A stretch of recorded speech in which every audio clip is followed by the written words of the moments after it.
All right, we are recording. So again, you already know that these meetings will be made available to you after they are concluded, along with any resources that may be added in. So again, go ahead and add your names to the chat box as well as your school system, parish, or organization. So you guys already know that while we do these webinars and these sessions, so that we're making sure that we understand what's best practices out there to facilitate a true Louisiana comeback when it comes to bringing our students back to school after dealing with extreme circumstances such as the pandemic and or other circumstances that have been keeping them out of school.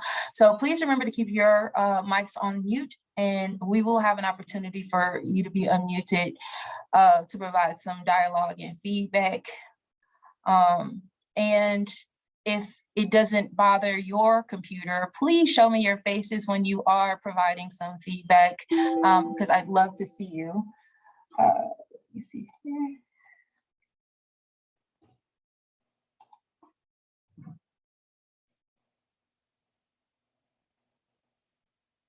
Okay.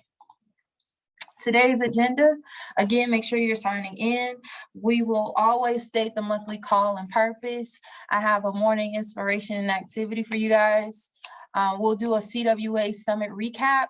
And today's presentation is just gonna be on CWAs. So I love doing things with acronyms. And of course, CWAs, Child Welfare and Attendance, but I also see us as champions with assistance. And so we'll discuss that. So as you know, our monthly calls have been focused around 3 different E's: enrollment, engagement, and encouragement. We have discussed where we're hitting on in terms of the year.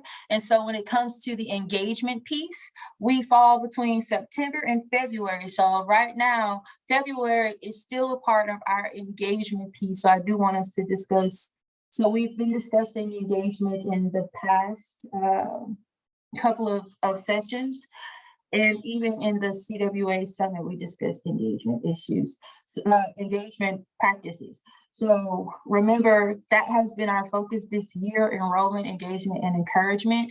And starting in, although encouragement should be throughout the year, we'll definitely focus on encouragement going into March, April, and May, because our students are going to need it. The purpose, of course, is to cultivate a viable network of for the state CWAs to discuss evidence-based best practices and offer support amongst colleagues. You guys should have received a link for this call. I just got an email where someone says that the link didn't work. So I will try to check on that again, but you will receive a link every call. And of course, we're meeting every first Wednesday of the month from 8 to 9:30. If you have any questions regarding our calls or anything CWA, please feel free to contact me. And that's my email address, shonika.adams@la.gov, with any questions. And so I wanted to share with you this morning inspiration. As it is February, Black History Month, I wanted to share with you one of my favorite TED Talks that reminds me of my purpose and what it is and why I do what I do, because I was this kid that so many kids that she's talking about. Every kid needs a champion. And it is my sincerest hope that you are working towards, or you are allowing yourself to be the champion for kids in your systems, and not just focusing on truancy and just focusing on punitive actions, but you're really working to champion for kids so that they are so that they're getting the resources that they need, so that we're eliminating and eradicating barriers to attendance for those students. So I wanted to play this for you. not only in honor of Black History Month, but also to just inspire. I think I've shared with some that we have to do things to spark, to spark, to reignite that spark in some people, but also to remind others of the fire that already lives within them. So let's listen to this.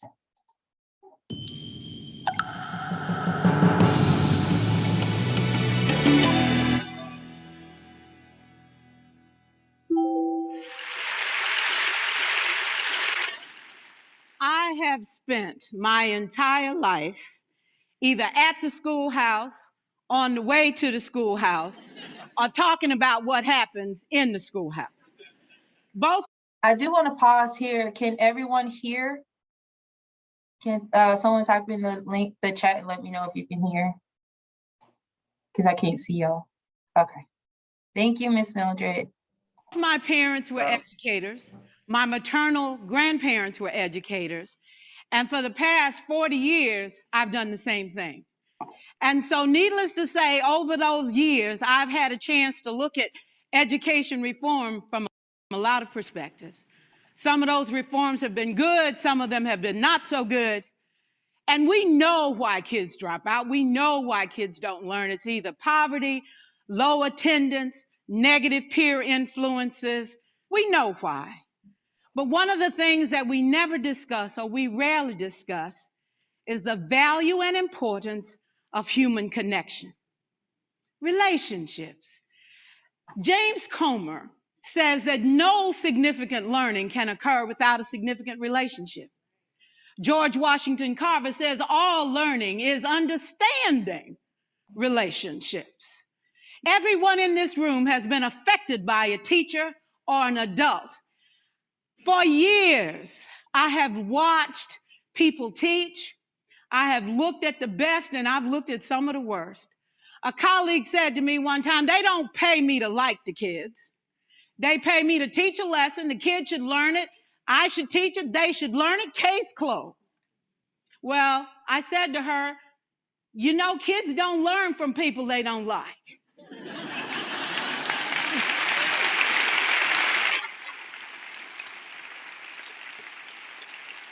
She said, that's just a bunch of hooey. And I said to her, well, your year is going to be long and arduous, dear. Needless to say, it was. Some people think that you can either have it in you to build a relationship or you don't. I think Stephen Covey had the right idea. He said you ought to just throw in a few simple things, like seeking first to understand as opposed to being understood. Simple things like apologizing. You ever thought about that? Tell a kid you're sorry, they're in shock. I taught a lesson once on ratios. I'm not real good with math, but I was working on it. And I got back and looked at that teacher edition. I taught the whole lesson wrong. So I came back to class the next day and I said, look, guys, I need to apologize. I taught the whole lesson wrong. I'm so sorry.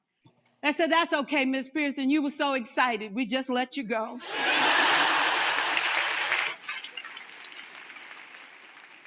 I have had classes that were so low, so academically deficient that I cried. I wondered, how am I going to take this group in 9 months from where they are to where they need to be?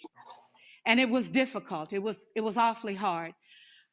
How do I raise the self-esteem of a child and his academic achievement at the same time? One year I came up with a bright idea. I told all my students, you were chosen to be in my class because I am the best teacher and you are the best students. They put us all together so we could show everybody else how to do it. One of the students said, really? I said, really? We have to show the other classes how to do it. So when we walk down the hall, people will notice us. So you can't make noise. You just have to strut. And I gave him a saying to say, I am somebody. I was somebody when I came. I'll be a better somebody when I leave. I am powerful and I am strong. I deserve the education that I get here. I have things to do, people to impress, and places to go. And they said, yeah. You say it long enough, it starts to be a part of you. And so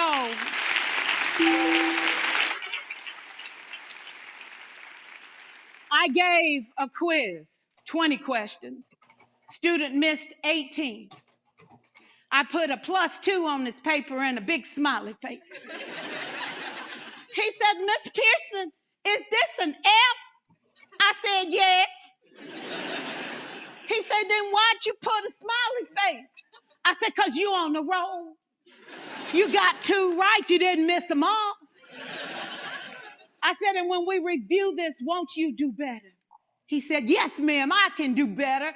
You see, -18 sucks all the life out of you. +2 said, I ain't all bad.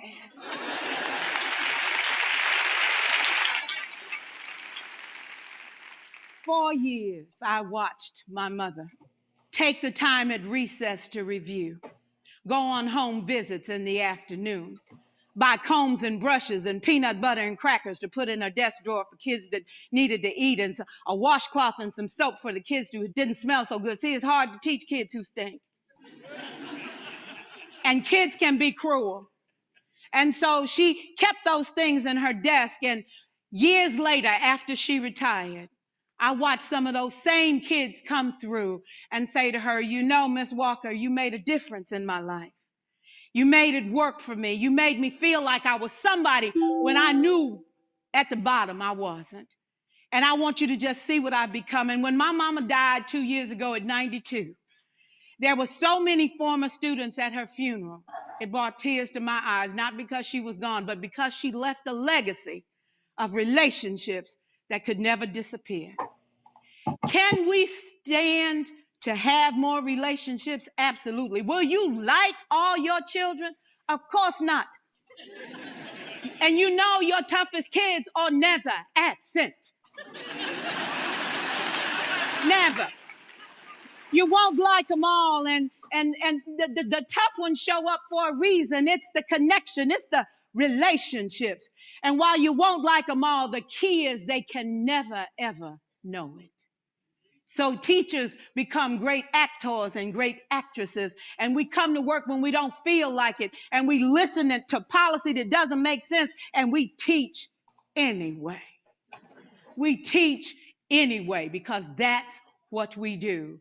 Teaching and learning should bring joy.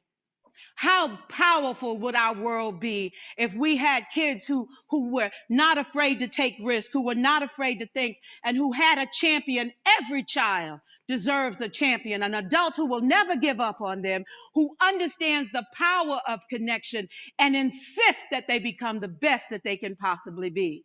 Is this job tough? You betcha. Oh God, you betcha. But it is not impossible. We can do this. We're educators. We're born to make a difference. Thank you so much.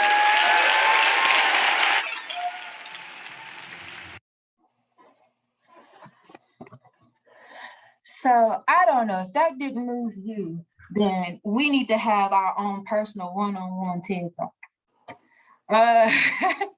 But I shared that because it's absolutely correct. Every child needs a champion, and you guys are in the perfect position to be that champion. And so, in listening to that, I have a little activity for you guys. I just want you to list whatever I want you to, the first word you find, I want you to put it in the chat box. This is our CWA word search activity. I'm getting those juices flowing. I want those brains working because we got some things to discuss. So in the chat box, the first word you find, I want you to share it with us. And let's take about 3 minutes to do this activity together.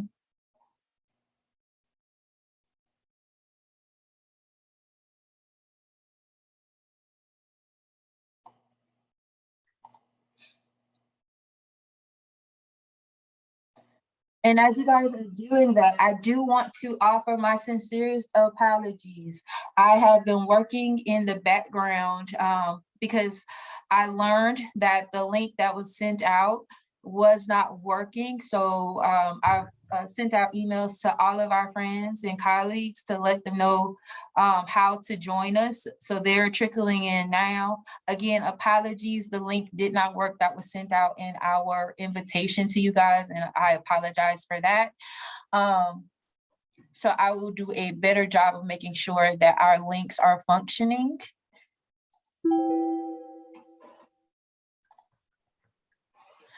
So again, our friends are joining us, and I'm getting some emails from people that are logging in now, because I was able to send out all of the Zoom information.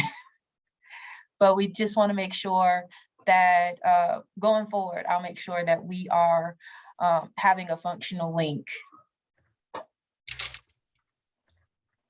So again, in the chat box, go ahead and share with us the first word that you're finding.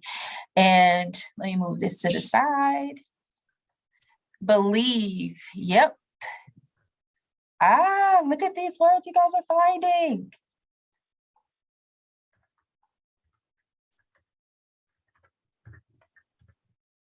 Look at this.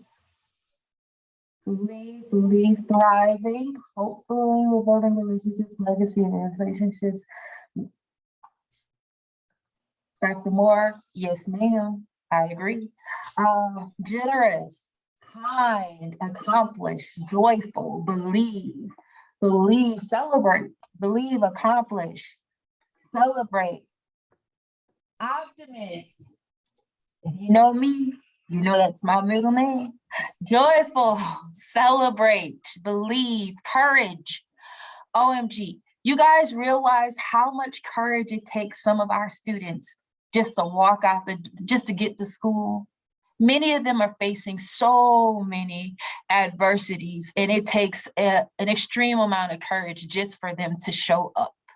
Celebrate, evolve, thriving, harmonious, accomplish. Yes. So those that are joining us now, we are looking at our word search, and I just want you to type in one word that you recognize as soon as you see this word search. What is talking to you? What do you see? What shows up? Kind, accomplish, yes. Successful. Yes, let's take one more minute just to identify. Believe.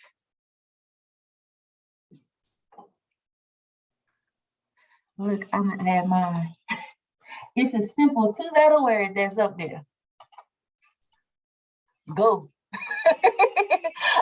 That's right. Go forward. Go to school. Go to work. Go get it done.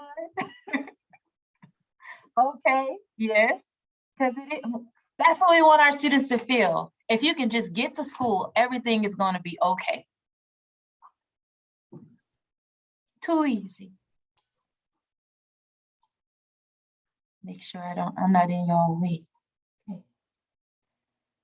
And so again, thank you guys that are joining us. Apologies that the initial link didn't work, but we have those that are joining us. And so today we're just doing our activity, get our blood going, our brains working, and just identifying one word in here that we see in our activity, and just figuring out, what we can identify in this word search that speaks to us. So those that have participated, thank you so much for participating. And remember, you'll get a copy of this slide deck as once we're finished. So the next thing I did want to share with us was our 2022 CWA Summit recap. Along with the link that you received for today's call, you also received a link to the actual summit materials. If you had issues with that link, please reach out to me. I will make sure you get a copy of the summit information. Let me see if this will open up. Okay, do you guys see this? I've opened up the link so that you see what was sent to you. Can someone acknowledge that they can see the folder?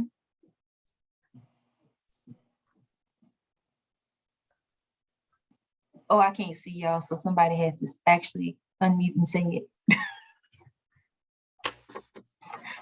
Yes, we We can. can see it. Thank you. My computer is acting up on me, so everything is happening for me on one screen. That's how come y'all can see who's joining and all of that.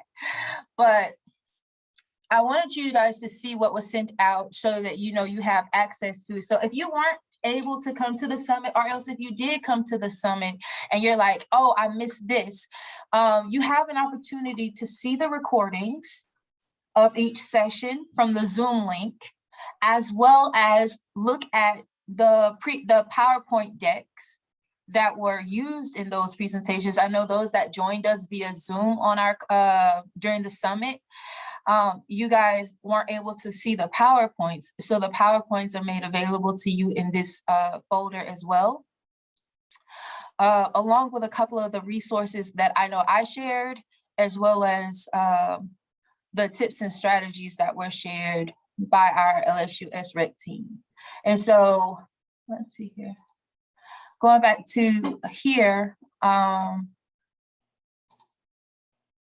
couple of the things that we discussed, these were the sessions. We were with our LSU SREC team. Many of them are on the call with us today, and I want to actually tell them thank you so much for the work that you put into your presentations. There's been nothing but positive feedback. So we want to say thank you for that. Our LSU SREC team provided a presentation on using multi-tiered systems of support to re-engage students and families, as well as tips and strategies to enhance health and wellness.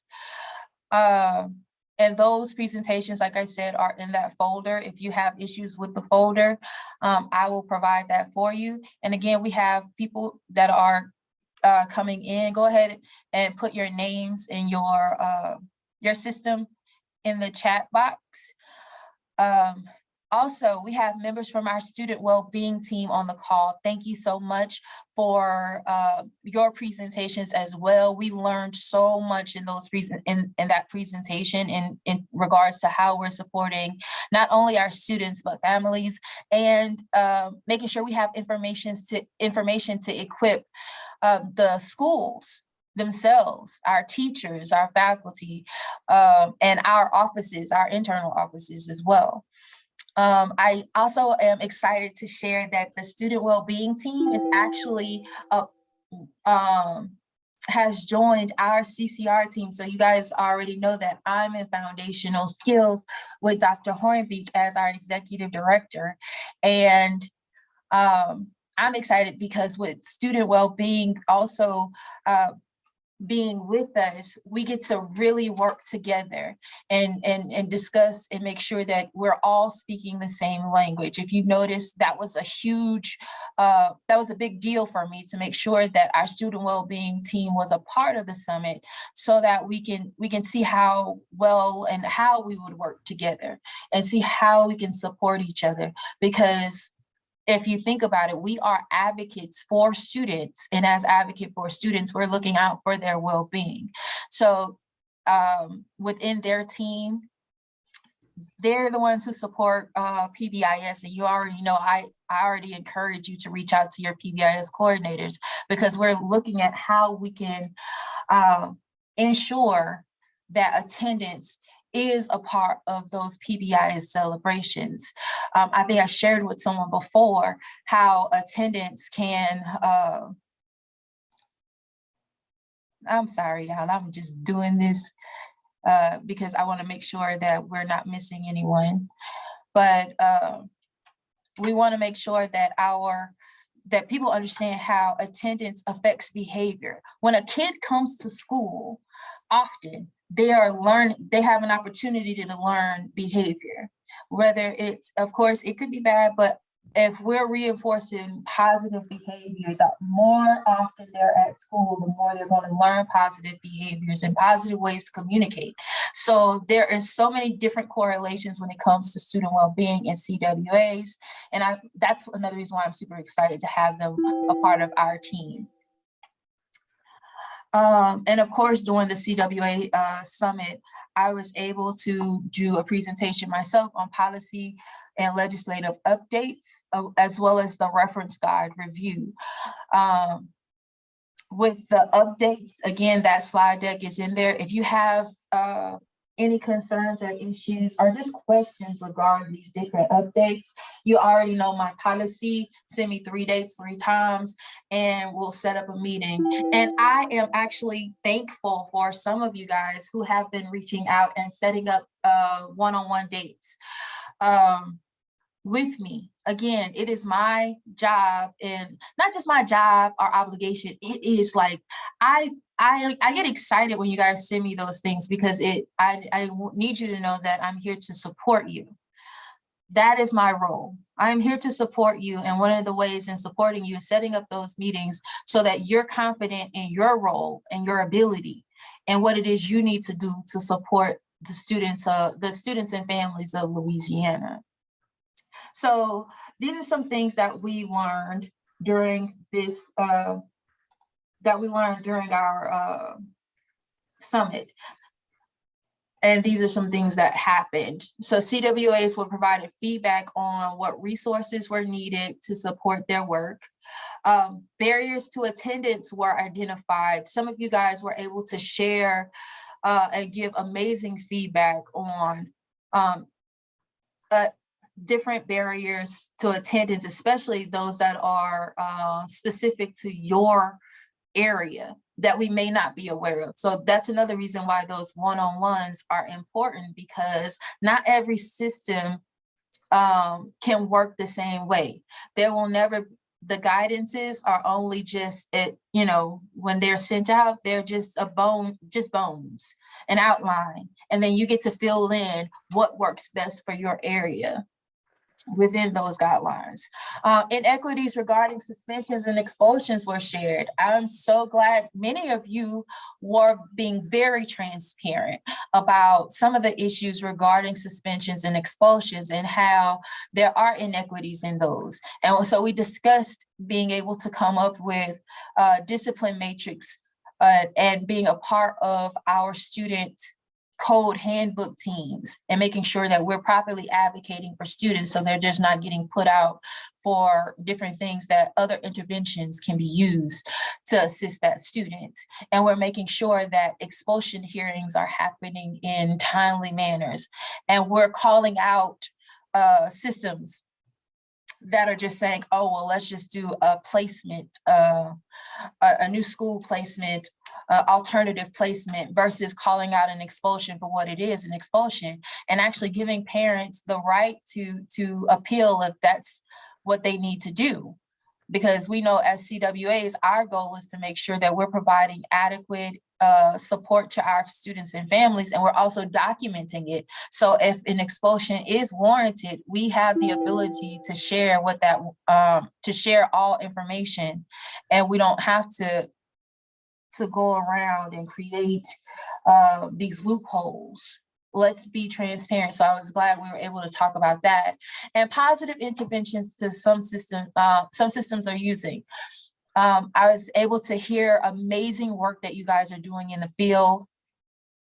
Also, not only were you able to share, other CWAs were able to get other ideas. Remember what I shared with you guys, you are the experts. And so there, we were able to listen and learn from each other, as well as the information we received from our presenters.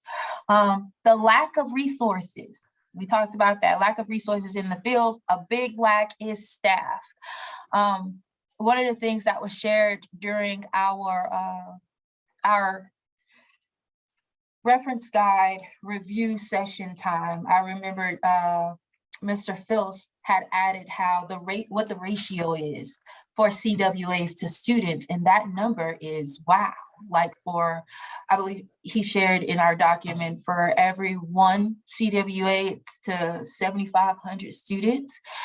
And I'm thinking to myself, think of how can you do that alone? Like, there's no way one CWA can do that alone and be and see positive, large positive, because there's always positives. Even if you're touching one student, there's always going to be a positive.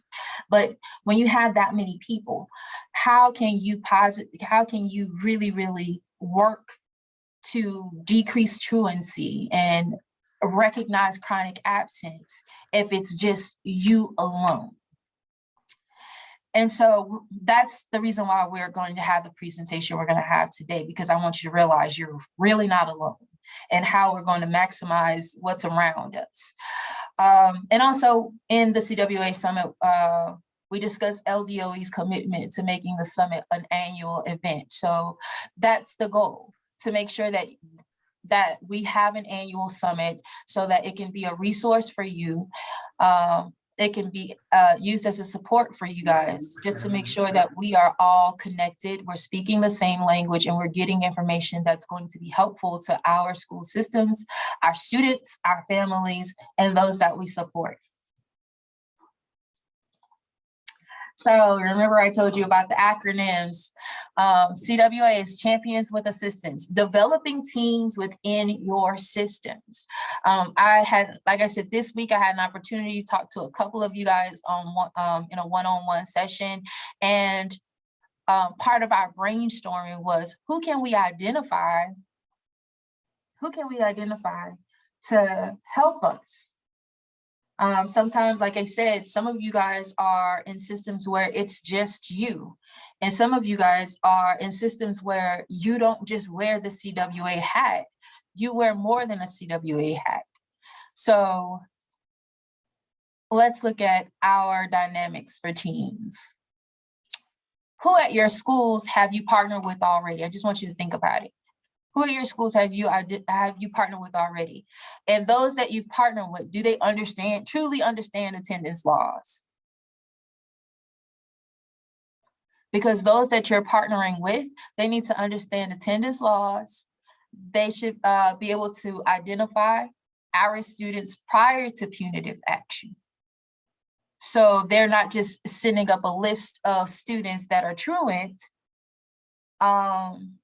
prior to identifying and letting you know, hey, these are students that could possibly become truant, and we're letting you know this is what we're going to do to assist with this matter, so that they are not, so hopefully by our next report, we're not sending them in as truant, we're sending them in as they were at risk but no longer at risk, because we were able to handle it at the school level. And how we can make sure that handling at the school level is, are those that you're partnering with making contact with students and families initially? So if we already know, some of us have those systems where if the student is absent or tardy, they get that automatic call to the phone. And some of you have even stepped it up a notch, where they not only get a call, but the parent might get a text message as well. I do know some of our vendors offer that particular thing if you use them for dues or for your attendance, to help you out with attendance as well. Conditions for a successful team depend on these 4 things. So I like to read, and one of the things that I've been reading on is family engagement and actually team building, finding creating successful teams. And so one of the things that I read on is 4 conditions. There are 4 conditions for successful teams, and it depends on having the right people, the suitability of the task, the team process, and supportive context. And those are the 4 things that I want us to discuss today in regards to CWAs utilizing school personnel as part of their teams, so that we can ultimately assist with helping students. So the right people. Attendance clerks, some of us have them and some of us don't. Think about it. Some of us have attendance clerks, we have secretaries, some of us have executive secretaries. So some of you are like really fully staffed in your individual schools, but some of you don't have that many kids, so you don't have that many people in staff that are staffed at specific schools. So partnering with your attendance clerk, partnering with the PBIS coordinator, deans in your school, because deans understand the culture and climate of the school. So who better to enlist when we're talking about attendance than deans, because they're supposed to be making relationships with students. They're dealing with those that are behavioral issues, but they're finding ways to counter those behaviors. And they're working with PBIS coordinators themselves in making sure that they're not being as punitive anymore. Counselors are great partners. And one of the things we want to be conscious of is that when we partner with counselors, we're not putting more on them. Right now, they're working really, really hard to focus on helping our students with graduation and our graduation goals, as well as many of our counselors do support our initiatives when it comes to supporting students with their psychosocial needs. I do remember when I was in the field, one of the counselors that was big on the basic needs closets with me was making sure she made sure that she had things in her office as well. And so enlisting counselors, enlisting ESS staff. And the reason why I say ESS staff is because many of those staff people have great relationships with their students' families. So when you talk to them, and if a student is in an ESS program and they are, habitually absent, guaranteed that ESS staff has already reached out to that family, and it would just be a conversation for you to have. How can I better support you in getting this student back to school? And of course, our parent and family liaisons. Some of you are blessed to have those in your school systems. I am super excited. I have my colleague Rayla Hunt on the call, who is the liaison for ninth grade academies, and those that have that are doing ninth grade academies within their funding is an opportunity to have a family liaison. So that is a great asset to have, because they are tasked with being able to go out into the community and act as a liaison between the schools and the parents. So again, just having the right people, and it doesn't have to be a full team. These are people that you can just have a continuous contact with. And so when I say the attendance clerk, hey, when I come by the school, or else, hey, if you could just shoot me an email once.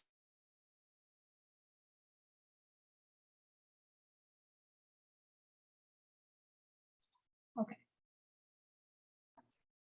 I don't know how I got muted, but so that they can run an attendance report at least once a week for you, so that you can see what students are at risk. So again, this is just an idea of people that you can look at to be a part of your attendance team. Notice I didn't say your truancy team. The goal is attendance, so we want to focus on attendance. Suitability of task. Too easy. It is not. When we look at addressing who will be a part of our team, the best selling point is there is nothing extra that you have to do. When we build relationships, there's no paperwork behind building relationships. It is literally being consistent. It is making sure students feel safe in your presence. So building relationships and focusing on attendance. One of the resources that I plan on sending you guys is it's a script for teachers that you can share with your principals. So if a teacher notices that a student has been absent 2 days straight or has been late to class 2 days straight, instead of me saying, hey, you should call and check on that student, why not provide them a tool that shows them exactly what to say in that moment, so that they that shows them exactly what to say in that moment, so they're not lost for words, but also so that they don't sound punitive. If you guys who came to the summit remember, we have our own sample letter now that shares with us how we're being less punitive in our communication. So we want to make sure we're not sounding punitive over the phone. So again, that's something that's it's something we would teach and share, but it's nothing that a person would have to go out of their way to do.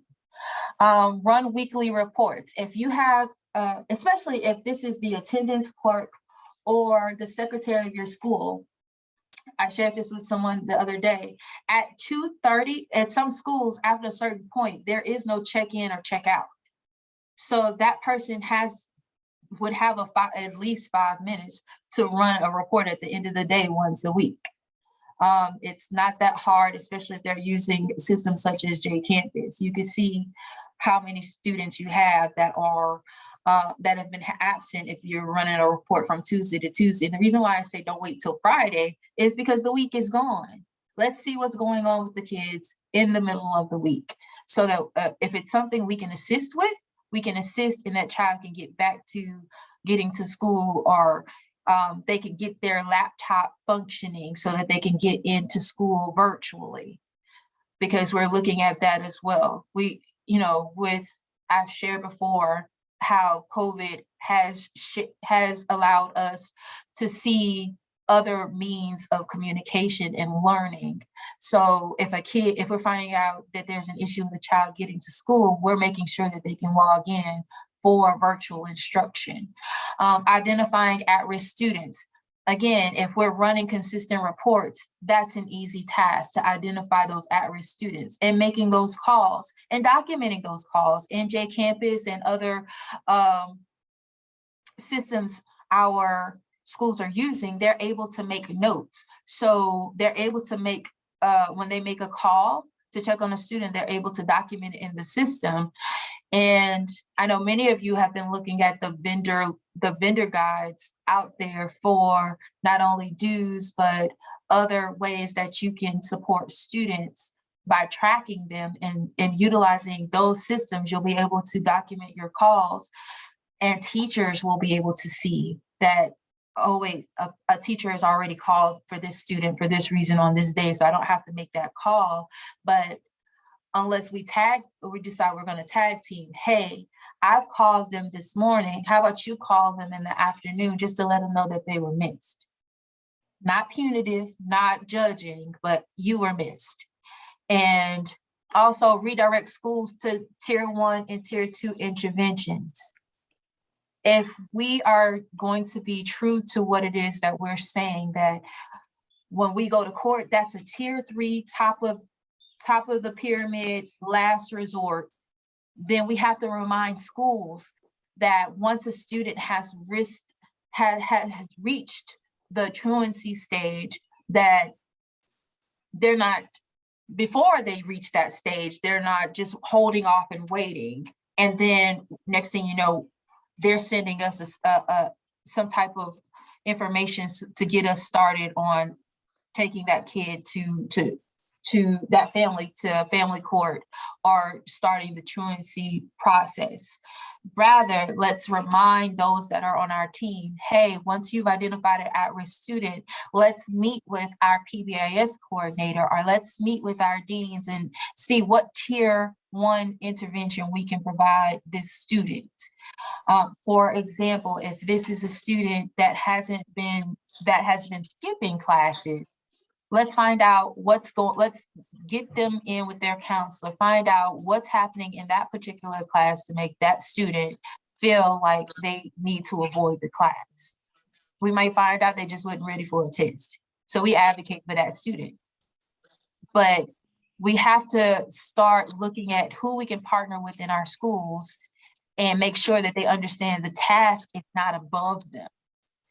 it is if you truly are invested in the kids, these are suitable tasks.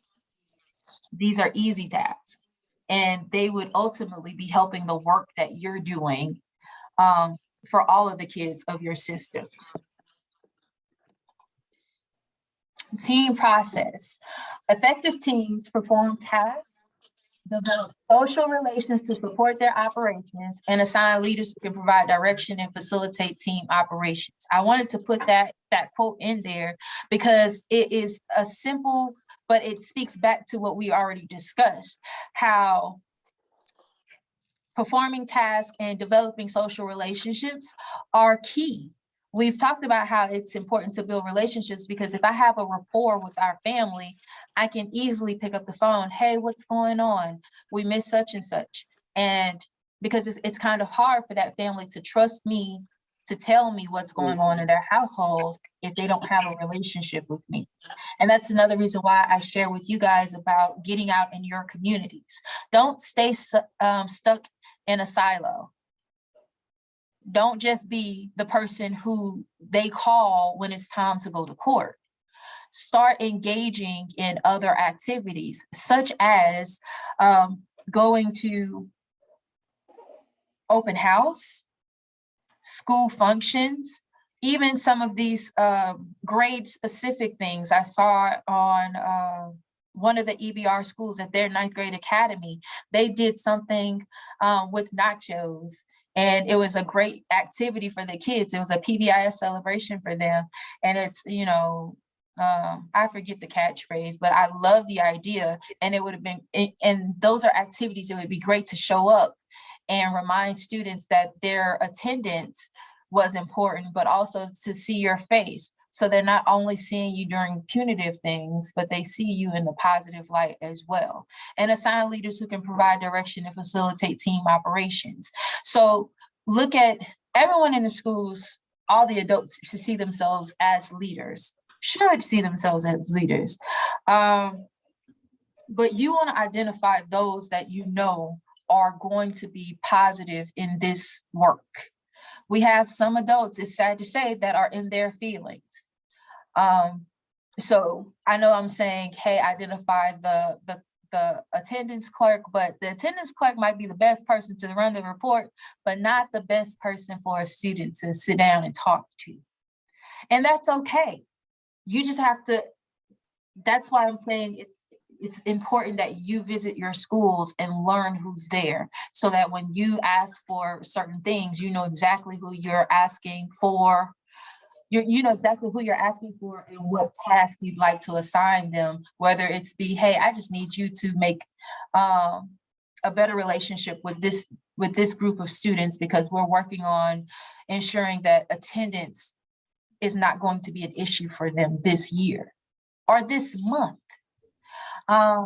Like I said, and that leads us to the next thing, attendance is everyone's business. I remember being in grade school and the lunch lady was like, I didn't see you yesterday. Is everything okay? Like, and that sticks with me because I've shared, people don't remember certain things, they don't remember what you've done for them, but they do remember how you made them feel. And in that moment, as a child, I felt like somebody, I've always felt like people cared, but I felt like, wow, even you noticed me. So when schools are having these welcome back to school things and these professional developments to welcome teachers back, ask for some professional development time from your principals and remind each person at that school that attendance is everyone's business. And how you can add to that is just having a conversation with a student and making sure that students feel recognized and known. And of course, enlist your principals to identify those key staff. You might not be able to get out to every school, but you can certainly send an email to a principal. Hey, I'm working on developing and cultivating a team to address chronic absenteeism at your school. Again, you have to make it so that it is personal to them. Make sure they understand the data that surrounds their school in regards to truancy and chronic absence. And if you don't know how to get to that information, because it is public, I will meet with you and show you how to get to it so that you can send that in your email. And like I said, providing professional development, meet regularly, and not just for data. When I say meet regularly, I'm not saying you have to always go up to the school or you have to always create these virtual meetings, but it's okay to when you go by a school, hey, I see your numbers are improving, chronic absenteeism, thanks. And that's it. Or sending that email to those that you consider a part of your team. You guys must be doing something right because the numbers are improving. Or else, if you haven't heard it today, what's this thing I always put at the bottom of my emails? If you haven't heard it today, you're appreciated. Because sometimes people just need that pick me up. And of course, create a process for each school that is easy to follow. Just a flow chart. If this student is identified as, start your flow chart with, if the student is identified as at risk, what are we doing? So we already know that the first step is tier 1 intervention. Talking with your PBIS coordinator, find out what those tier 1 interventions look like for your school specifically. Then find out what tier 2 looks like, and then create these flow charts so that those that are in the schools can identify what to do next. And notice, I said those that are in the school. So you're creating something for your schools specifically. And the reason why we want to do this is, again, your office isn't bombarded with things that could have been avoided. There is no way a student should be up for truancy court because somebody didn't enter all of their excused absences from their doctor. So if we can create processes prior to it, things coming to our office, that would be amazing. And again, that's something we can discuss one-on-one, or else we can sit down in teams and do together. And we can look at doing that regionally. As a matter of fact, I'm excited to announce that if you remember in the fall, I traveled with the Counselor Institutes. And I'll be able to do it this spring as well. And so I'm going to send out an email to you guys and let you know exactly where the Counselor Institutes are. Some of you, like I said, you wear different hats. So you've been to those different institutes. And if you are in the area where we'll be and you're able to meet with me, just let me know and I'll make sure that I have time to actually have a one-on-one session with you in person so that we can at least get started on what does a flow chart look like for your systems going forward.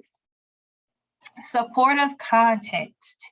When you talk and send these emails to your principals to engage them on helping you to identify key team members for attendance, explain the correlation between attendance and academic growth. Attendance and social growth. Because remember what I told you, when it comes to behavior, students can't learn proper behavior if they're not always at school, if they're not consistently at school. Academic growth, we already know statistics has proven if a student is chronically absent from K through 2nd grade, they're not going to be on a 3rd grade reading level by the time they get to the 3rd grade. So if your principal is saying our goal is growth in academics, well, I need you to be invested in attendance. If your goal is making sure that your students know that they are more than their circumstance, that they are not just tied to their communities and the negativity that's surrounded by their community, then attendance matters. If your goal is making sure that your graduation rate goes up, then guess what? If students aren't in chairs and they're not in front of the computer, they're not at their desk, then they're not going to graduate. So we have to remind these principals so that they can buy into your needs as a CWA when it comes to partnering with their staff at their schools. Compare and provide results to principals and teams. So like I said, utilizing the public results from last year, you're able to do that, but also when you're having someone at the school that's on your team run those weekly reports, what does that data look like week to week. Is your ADA improving? Being able to share that, because then principals will tend to buy into those other tier 1, tier 2 interventions, like we discussed in the past, such as basic needs closets, because I was able to, in the field, I was able to share how having that consistently helped with our attendance rate. So if you can share with them like how having your team in place helps with their attendance rate, it's a plus. And of course, provide feedback in the means of reports, but also rewards. Those that came to the summit were able to see, and it's also sent out, that we have our attendance awards guidance. And if you notice, awards will be given to our schools and school systems that are improving and have excellence in attendance.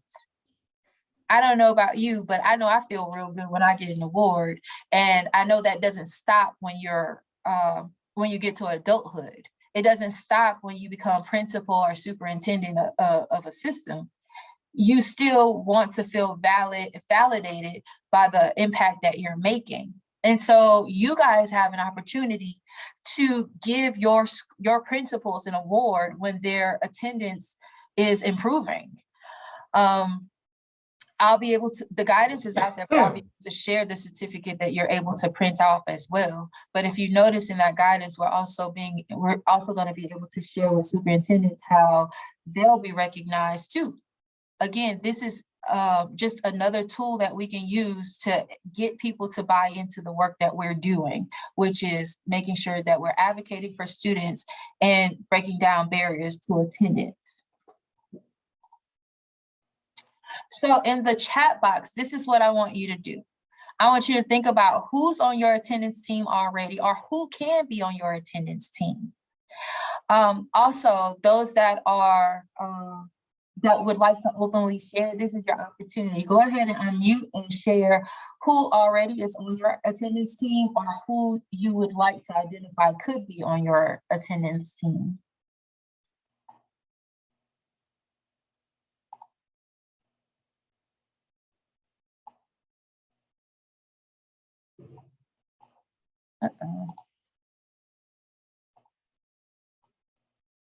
Hello, this is Constance from GL Mid City. Greetings. I have the social worker and the counselor on my attendance team, and also the registrar. Nice. So tell me this, who would you utilize to run your weekly report so that you can identify at-risk students? The registrar and I work closely together to run reports because we're learning our system together. So we do it together. Awesome. Okay, and I see, thank you so much for sharing that. I see Dr. Dix has secretaries and counselors. Thank you for sharing that. This is Charmaine Williams in St. Charles Parish, and we have our attendance school office specialist at each school that runs the report, and our CWA student advocate actually is also a member of the team, and they collaborate together with that information. Awesome. Thank you so much for sharing that. And how often do they engage with you to just I guess to share who would be at risk and potentially coming your way, or do they share that information at all? Weekly. It's the student advocates and the school office specialists meet. They try to meet weekly, if not weekly, bi-weekly, especially at our middle and high schoolers and our schools that have students that are that have high absences. Awesome. But it's weekly. I love it. Weekly. Yes. Again, we don't want to wait until the last minute and run reports at the end of the year. On my board, I have on there end of the year reporting versus reporting quarterly. And then I was like, no, we can't even wait quarterly. If we're really working with kids, we have got to get even smaller in terms of identifying our at-risk students. And so I'm grateful to hear that some of you are already looking at doing this weekly. And so Miss Melissa shared with us secretaries and administrative assistant. Mr. Bueller. Oh, I know this is so true for some of you. At the district level, it's a one-person show. At the school level, each school principal assigns an attendance officer, and some are counselors, APs, and secretaries. And so, because it's a one-person show, here's the positive in that. You get to engage with those principals about, hey, I'm going to need some of your professional development time because I need these people that you're assigning as attendance officers to understand how to code properly when it comes to attendance and discipline. I need to be able to ensure that these individuals know how to run this report. And I need these individuals to understand what the process is prior to an issue coming to a CWA office in regards to punitive action. So I know for many of you, it's a one-man show, but if it's just one person, use that. If it's just you, find opportunities where you can speak to the masses. School secretaries and PBIS coordinator. And that's why, again, I'm so happy our student well-being team is on with us because we're engaging with those PBIS coordinators and they're helpful. Let's see here. Thank you for sharing that. Ms. Moore, guidance counselor, PBIS coordinator, administrative assistants. Let's see here. Miss Marion Russian says attendance, CWA, yes. If we already have these, if our office is big enough, we probably are our own team. But what I'm telling you is, it is going to be important to establish teams at the individual schools. The reason being is because you can't always be everywhere and acknowledge everything. This not only helps you, but it helps with school and system culture. When there are attendance teams within the school, students, again, there's this feeling of attendance is important, and it's not just coming from the district. Those that are in the school want to see my face. Those that are in the schools are invested in me, asking about me, wanting to know my face. So when they see us, it's, and we're doing what we're doing and staying positive. And when we're visiting schools, it's not just to address truancy, but we're recognizing students because, hey, I heard that you got I wanted to come and give you a personal high five because I hear you got the improvement in attendance award, because remember, that's on our guidance as well. Well, we're recognizing students who move from being at risk to no longer being at risk when it comes to attendance.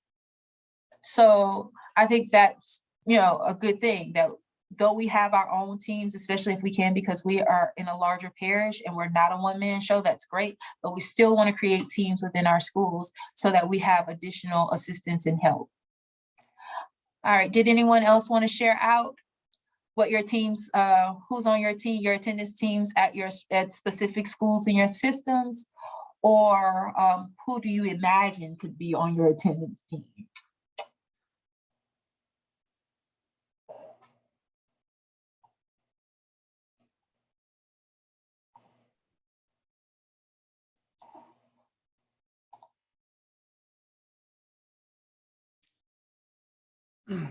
Hello, Miss Adams. Greetings. Greetings. I had a little trouble trying to work in the chat box, so I'm on the mic now.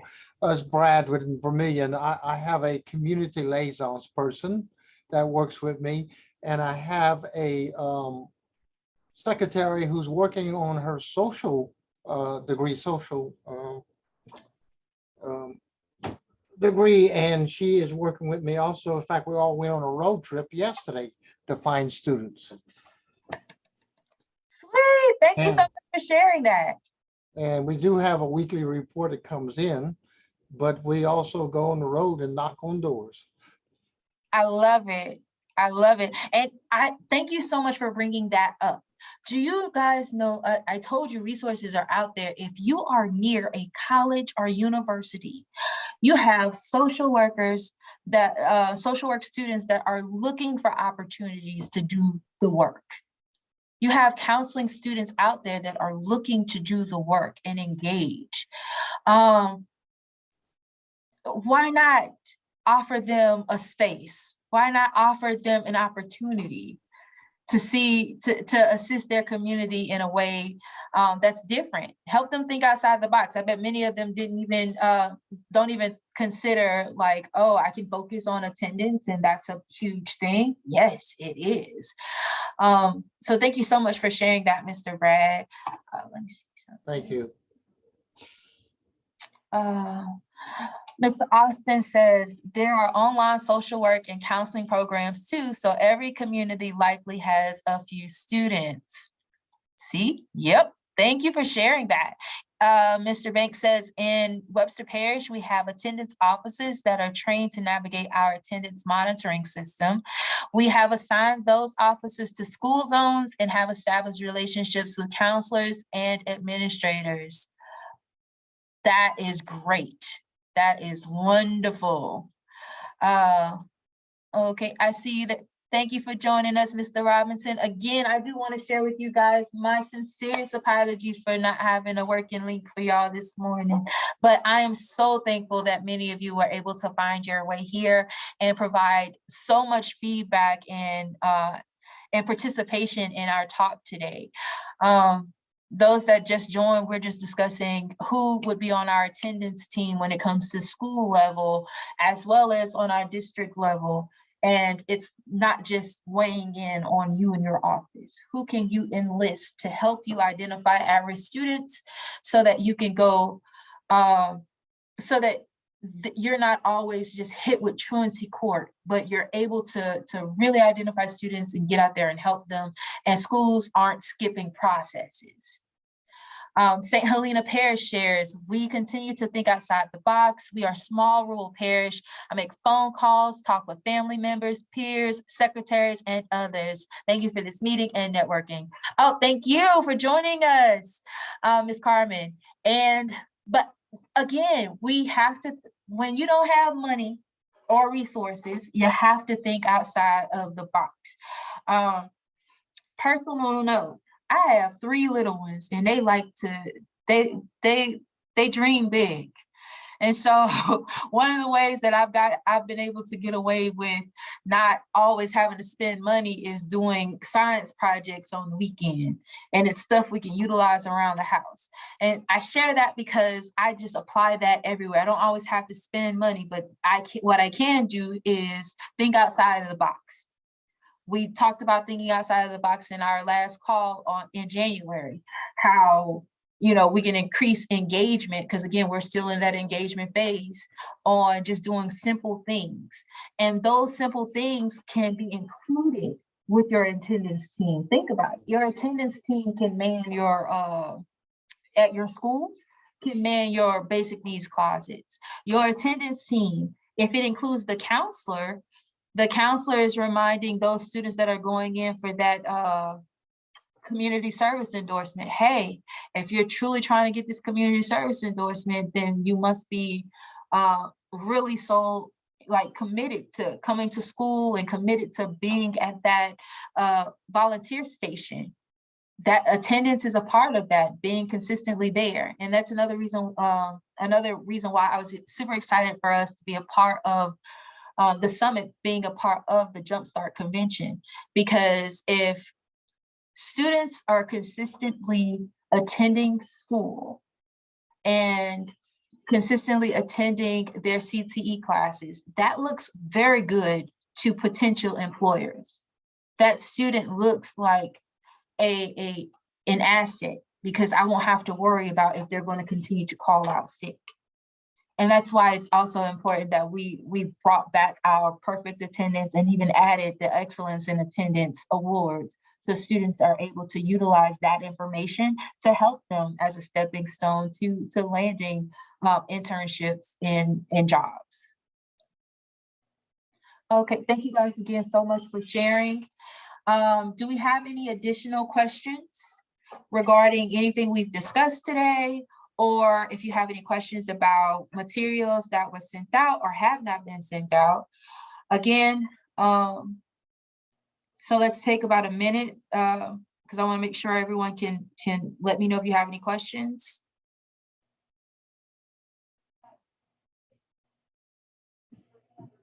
And like I said, if you don't have, if something comes up, shoot me an email, shonika.adams@la.gov, and I strive to be super responsive. If I don't respond to you within 24 hours, email me again. I'm huge on email because email is paper trail. So it's accountability for me too. So if you guys don't have any questions, these are next steps updates for us. Our next monthly meeting will be March the 2nd, 2022 at 8 a.m. And I wanted to send a huge shout out to LACWAB, Louisiana Association of Child Welfare and Attendance Professionals. I added their website to our slide deck, because I want to encourage you, if you are not a part of the organization and you need a professional organization, I would encourage you to join. This is a great way for you to network with others that are in the organization. We do a great job, of course, with our monthly calls, and now with a summit we get to engage, but also this particular organization provides a summer conference every year. And this year, the summer conference is going to be Tuesday, June 21st through Thursday, June 23rd. And again, another opportunity for networking. So if you have not joined this particular organization, I would encourage you to do so, become a member, get involved with the board. They have an amazing board. And I was just excited to attend my first board meeting that happened earlier this, was it this year or in December? In December. And I know that they fired me up. And so I just wanted to make sure that I highlighted the organization during this call and make sure you guys knew that there was another opportunity to network and engage with one another coming up in the summer. If there are no other questions, comments, or testimonies, I would like to tell you right now, go ahead and stop sharing, because that if you have not heard it today, you are absolutely appreciated for the work that you continue to do to support Louisiana families and students. Thank you for being a part of this call. I appreciate you, and just know that if there's anything that I can do to support you in the work that you're doing, please do not hesitate to reach out.